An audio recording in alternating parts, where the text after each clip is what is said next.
Hello বন্ধুরা, আমি সুস্মিতা। স্বাগত আমার রান্নাঘরে। সোসাইটির সামনে এই সজনে গাছটা থেকে প্রতিদিনই ভাবি মর্নিং ওয়াক করতে যাওয়ার সময় যে আজ আমি ফুলগুলো পেড়েই আনবো। আর অপেক্ষা কি, পেড়েই ফেললাম। তো পেড়েই যখন ফেললাম তোমাদের কাছে একটা রেসিপি বানিয়ে দেখিয়েই ফেলি। আর এই সময় সিজন চেঞ্জ হচ্ছে, তো এই সময় সজনে পাতা, সজনে ফুল খাওয়াও খুব ভালো শরীরের জন্য।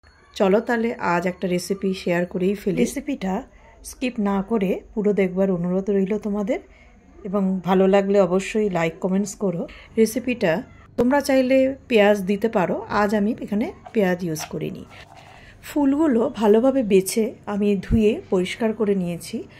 তো কড়াই গরম হয়ে আসলে তাতে তোমরা যেই তেল ইউজ করো, তেল পরিমাণ মতো দিয়ে আমি কালো জিরা ফোড়ন দিলাম।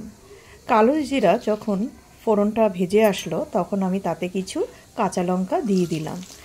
কালো জিরে আর কাঁচা লঙ্কা সুন্দরভাবে হালকা স্মেল যখন বেরিয়ে আসছে তখন আমি কেটে রাখা আলু, লম্বা লম্বা করে আলু ভাজার মধ্যে যেরকম কাটে আমি সেরকমভাবেই কেটে নিয়েছিলাম।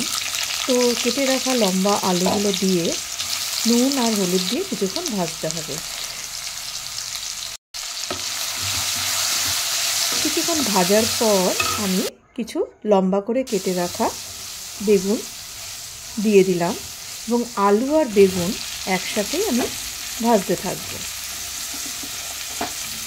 এবার কিছুক্ষণ ভাজার পর যখন সফট হয়ে আসবে তখন আমি সজনে ফুলগুলো তাতে দিয়ে আমি ভাজতে থাকবো। তোমরা চাইলে আলু দেওয়ার আগে পেঁয়াজ যে পছন্দ করো একটু পেঁয়াজ ভেজে তারপর আলু বেগুনটা ভেজে নিলে হয়তো আরও ভালো টেস্ট আসবে। এখানে আমি আজ পেঁয়াজ ইউজ করিনি। এরমভাবে আস্তে আস্তে করে ফ্লেম লো রেখে আমি ভাজতে থাকবো। ভাজতে ভাজতে সফট হয়ে আসবে, যতটা তোমরা শুকিয়ে নিতে পারো। তো রেসিপি রেডি। এটা গরম ভাত দিয়ে অসাধারণ লেগেছিল, তোমরা একবার বানিয়ে দেখো। রেসিপিটা যদি সত্যি তোমাদের খুব ভালো লেগে থাকে অবশ্যই তোমরা তোমাদের বন্ধুদের কাছে শেয়ার করে দিও। আর নতুন বন্ধুদের আমার রিকোয়েস্ট, আমার চ্যানেলটা সাবস্ক্রাইব করে আমার পাশে থাকার জন্য, যাতে আমি নতুন নতুন রেসিপি তোমাদের সাথে শেয়ার করতে পারি এবং তাতে আমি উৎসাহ পাই। তো চলো আজকের মতো এ পর্যন্ত।